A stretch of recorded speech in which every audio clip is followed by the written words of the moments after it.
Assalamualaikum warahmatullahi wabarakatuh. Alhamdulillahilladzi anzala ala abdihil kitaba wa lam yaj'al lahu iwaja la ya'tihil batilu min baini yadayhi wala min khalfihi tanzilum min hakimin hamid. Segala pujian kepunyaan Allah yang telah menurunkan kitab kepada hambanya, dan Dia Allah tidak menjadikan pada kitab itu suatu kesalahan. Kitab itu tidak didatangi oleh kebatilan baik dari depannya maupun dari belakangnya, dan kitab itu turun dari Allah yang Maha Bijaksana lagi Maha Terpuji. Ikhwanidin, kajian Majelis Taklim Nurul Huda yang insya Allah dirahmati oleh Allah Subhanahu wa Ta'ala. Kita coba lagi dan semoga kita diberi keberlimpahan oleh Allah Subhanahu wa Ta'ala, dan marilah kita senantiasa bersyukur atas pemberiannya. Dengan bersyukur insya Allah akan menjadikan kehidupan ini penuh berkah. Yang berbahagia, kita masih mengenal beberapa ayat yang berhubungan dengan ma'rifatullah, dan Allah itu punya sifat-sifat begitu besarnya zat Allah sehingga tidak terwadai oleh pikiran kita. Demikian pula saking besarnya zat Allah sehingga eksistensinya tidak bisa dijelaskan oleh bahasa. Ya, tidak ada bahasa yang bisa mewadai dan menjelaskan tentang keadaan dan sifat-sifat zatnya. Tapi yang kita sudah menyatu, itu yang bisa kita rasakan. Jadi sesuatu yang bisa dirasakan itu kalau ditulis ataupun dijelaskan lewat kata-kata itu tidak bisa. Misalnya kita tahu bahwa gula itu manis, garam itu asin. Tetapi bagi orang yang belum merasakan manis atau asin, dijelaskan juga tidak paham. Nah, untuk paham ya itu, ini gula kemudian dirasakan, oh manis itu seperti ini. Ini garam kemudian dirasakan pakai alat perasa sehingga tahu, oh rasanya demikian. Itulah sebetulnya perjalanan spiritual setiap orang itu memang berbeda-beda dalam menuju kepada Tuhan. Karena itu, meskipun Allah sudah mengenalkan dirinya lewat ayat-ayat Al-Quran, itu belum mentransfer seluruh makna yang terkandung di dalam kehendaknya. Makna yang lebih tinggi baru bisa kita rasakan ketika mempraktekkan dan mengonfirmasikannya dalam kehidupan sehari-hari berupa amalan-amalan kita. Jadi setiap kita itu punya pengalaman masing-masing dalam perjalanan hidup ini, dan itu sebetulnya perjalanan hidup itulah oleh Allah kita diberikan pelajaran-pelajaran yang kita bisa mengenal kepada Allah. Jadi kadang kita punya pertanyaan, punya masalah. Nah, apa yang kita butuhkan itu nanti Allah akan memberikan jawaban. Dan jawaban Allah ini ya lewat kejadian-kejadian yang kita alami. Sehingga kalau kita bisa mengambil pelajaran dari peristiwa yang ada, yang kita alami, dan peristiwa itu bisa kita dekat dengan Allah, ya disitulah kita akan menjadi tinggi kesadaran kita, menjadi dewasa spiritual kita. Karena memang guru ataupun pencerahan yang paling sempurna adalah diri kita sendiri dan kejadian yang kita alami. Nah, membaca Al-Quran adalah menyerap kepahaman dengan menggunakan ungkapan bahasa lewat pikiran, ya, lewat mata, kalau kita mendengarkan ya lewat telinga. Sedangkan mengamalkan dalam kehidupan adalah menyerap makna dengan menggunakan seluruh potensi kemanusiaan secara utuh, secara holistik. Karena itu, sesungguhnya kita baru akan mengenal Allah dengan lebih baik jika menyerap lewat amalan, bukan sekedar bahasa dan teori belaka. Namun demikian, mau tidak mau, informasi itu harus dikomunikasikan lewat bahasa. Dan kemudian Allah memilih bahasa Arab sebagai bahasa untuk memperkenalkan diri. Tapi sebenarnya makna yang tersimpan di dalamnya tidak hanya bisa diakses dengan menggunakan bahasa Arab saja. Karena Allah itu maha mengetahui bahasa apapun yang digerakkan ataupun dilesankan oleh manusia, Allah akan mengetahui.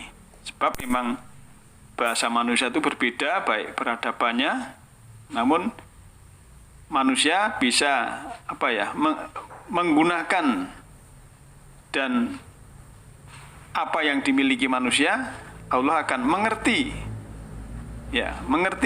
makna, dan Allah memahami apa yang sudah dikehendaki oleh manusia itu, walaupun lewat kata-kata yang berbeda-beda di penjuru planet bumi ini. Yang ini berbahagia, makna itu adalah makna. Jadi bahasa itu sekadar media untuk menyampaikan makna. Karena itu ungkapan-ungkapan yang ada di dalamnya tidaklah bersifat mutlak, juga tidak bisa mewadahi makna yang sesungguhnya. Termasuk ketika Allah itu memperkenalkan dirinya dengan bahasa manusia.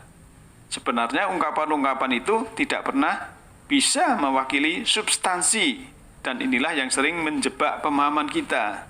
Sebagai contoh yang ringan saja, ketika Allah itu mengatakan bahwa Allah melihat seluruh makhluknya, kita seringkali terjebak pada persepsi bahwa Allah memiliki mata, sebagaimana kita ini manusia memiliki mata. Padahal tidak demikian. Ya, contoh lagi, Allah mengatakan bahwa Dia maha mendengar segala ucapan kita. Kita pun lantas menyimpulkan seakan-akan Allah itu memiliki telinga. Bahkan ketika Allah mengatakan bahwa Dia menggulung langit dengan tangan kanannya, kita pun membayangkan betapa Allah memiliki tangan. Malahan sepasang kanan dan kiri, padahal pasti bukan demikian yang dikehendaki dan bukan demikian keadaannya. Nah, bahasa memunculkan persepsi, sedangkan persepsi terbentuk dari pengalaman dan wawasan kita masing-masing. Maka jika pengalaman dan wawasan kita sempit, persepsi itu pun ikut sempit. Maka kita satu dengan yang lain berbeda, tidak sama. Nah, jika kita ingin memperluas dan menyempurnakan persepsi, kita harus memperluas wawasan dan pengalaman. Ya, sekali lagi memperluas wawasan dan pengalaman lewat aktivitas konkret sebanyak-banyaknya. Ya, lewat universitas kehidupan, lewat universitas terbuka dalam hidup ini. Nah, begitulah sebenarnya konsep dasar dan mekanisme berdin atau beragama atau dengan sistem dari Allah. Allah kan memerintahkan banyak-banyak beramal kebajikan, karena dengan beramal itu kita akan mengenal zatnya yang maha sempurna dan maha agung. Bukan hanya lewat teori, ya. Kalau sekedar membaca Al-Quran, ya, karena sungguhnya inti semua peribadatan kita adalah upaya untuk mengenal dan mendekatkan diri kepadanya belaka, dan akhirnya memuncak dengan berserah diri sepenuhnya kepadanya. Jadi kita ya kalau baru membaca itu ya baru kita mengenal kulit. Jadi dalam petunjuk Al-Quran itu saya ibaratkan ya seperti kelapa itu. Ya, kita baru mengenal, mungkin bisa membaca, tajwidnya bagus, makrotnya baik, tahsinnya baik. Ya, itu belum mengenal di dalamnya. Dalam kelapa ya kita baru mengenal sabutnya atau tempurungnya. Nah, kemudian kalau kita mau tadabbur, mau tilawah, mau tafakur ya, itu nanti di dalam kelapa itu yaitu tadi ternyata ada buah kelapanya. Nah, buah kelapanya ini bisa dijadikan santan. Kita akan mengenal buah kelapa, akan mengenal santannya. Dan santan ini bisa menjadi minyak.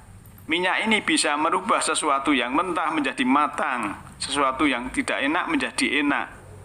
Jadi makin dalam kita akan lebih paham, lebih mengerti apa yang dimaksud ayat itu oleh Allah Subhanahu wa taala.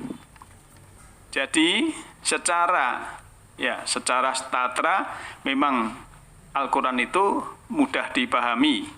Ya, Al-Qur'an itu pelajaran dan dimudahkan, walaqad yasarna Quran kan begitu. Namun dalam hal ini Allah sudah memberikan tingkatan-tingkatan dalam arti ya sering saya gambarkan kalau Bapak Ibu memberikan makanan untuk anak yang TK, SD dan mahasiswa pasti makanan itu taruh di bawah supaya anak yang TK ini bisa mengambil makanan yang dia mahasiswa juga bisa mengambil. Ini namanya adil. Berarti walaupun ilmu kita sedikit, tapi kalau kita sudah tidak ragu-ragu dan tidak sombong, itu akan mendapat petunjuk dari Allah Subhanahu wa taala. Karena ayatnya kan jelas ya dalam surat 18 ayat 17 itu. May yahdillahu fahuwal muhtadi wa man yudlil falan tajida lahu waliyya mursyida. Barang siapa diberi petunjuk oleh Allah, maka dialah yang mendapat petunjuk. Dan barang siapa yang diberi kesesatan, disesatkan oleh dia, maka engkau tidak akan mendapati seorang waliyya mursyida, seorang pembina yang menyadarkan. Oleh karena itu kita berusaha untuk mengerti daripada kedalaman ayat itu. Karena kalau masalah membaca kita secara normatif kita mungkin sudah ada yang khatam 7 kali, 8 kali dan sebagainya. Mungkin bacanya ya bagus dan lain sebagainya. Tapi untuk mendalami suatu ayat yang dimana di situ terkandung sesuatu yang sangat luar biasa, itu memang memerlukan pemikiran, memerlukan ilmu, memerlukan kesungguh-sungguhan. Karena jumlah ayat yang 6.236 ayat itu tidak bisa dipahami secara global, istilahnya sambil lalu. Nah, oleh karena itu kita yang mau belajar dan mau menerima petunjuk ini oleh Allah nanti akan dibimbing. Karena hanya yang mau, dalam ayat di surat Yasin itu kan yang mau dengan peringatan. Kalau yang tidak mau ya tidak bakalan. Maka ada istilah ya ilmu itu ya kalau diberikan kepada orang yang tidak mau, yang tidak membutuhkan, itu suatu kedzaliman. Ya, ini para bijak kan mengatakan begitu. Jadi ilmu itu kalau ya diberikan kepada orang yang tidak membutuhkan, itu sebenarnya suatu kedzaliman. Tapi juga ilmu itu ya kalau tidak diberikan kepada yang membutuhkan, itu juga suatu kezaliman. Ya, ini dari kata-kata para bijak ini sebenarnya kan sangat luar biasa kalau kita dalami, ternyata memang begitulah petunjuk Allah Al-Quran itu. Karena apa? Kalau kita sudah resonansinya sama, mendapatkan frekuensi yang sama dari Al-Quran, karena Al-Quran itu kan sebetulnya wahyunya itu rohnya. Jadi getaran-getaran energi ya yang ada di dalamnya, kalau kita sudah sama frekuensi dalam arti kita sudah jiwa yang suci, jiwa yang bersih ya, bisa matching dengan roh daripada Al-Quran itu, roh daripada wahyu itu, ya akan terinstal di dalam diri kita masing-masing. Sehingga nanti dalam berjalan pulang menuju Allah, kita akan mendapatkan bimbingan, akan mengetahui Ya, kalau sudah mengetahui jalan pulang, ya kita insya Allah ya akan hidup ini akan tenang, hidup ini akan damai, ya tidak ada istilahnya terikat kemelekatan, ya istilahnya dalam arti kita hal-hal yang dunia itu hanya untuk ya perjalanan menuju kepada Allah. Bukan harus kita cengkram, karena dunia itu kan seperti burung itu. Ya, burung itu kalau kita cengkram keras-keras, itu akan mati burung itu. Tapi kalau kita lepas ya akan lepas. Maka sebetulnya ya tengah-tengah. Dalam kita dunia ini kita tengah-tengah, ya kita hidup di materi ya kita perlu materi, tapi kita juga sarana daripada materi itu untuk menuju akhirat. Ya. Contohnya kalau kita mengaji demikian misalnya, kita mendapatkan ilmu lewat medsos, padahal itu harus memerlukan membeli data dan lain sebagainya. Itu kan termasuk jihad. Jangan uang hanya untuk istilahnya poya-poya, tapi untuk membeli data, mencari ilmu aja, keberatan. Ini namanya mencengkeram burung sehingga malah mati. Dia mendapatkan sesuatu ataupun dia itu tidak mendapatkan akhiratnya. Nah, demikian malam ini, besok kita sambung lagi. Nasrun minallahi fa huwa qarib. Alhamdulillahirabbil alamin. Assalamualaikum warahmatullahi wabarakatuh.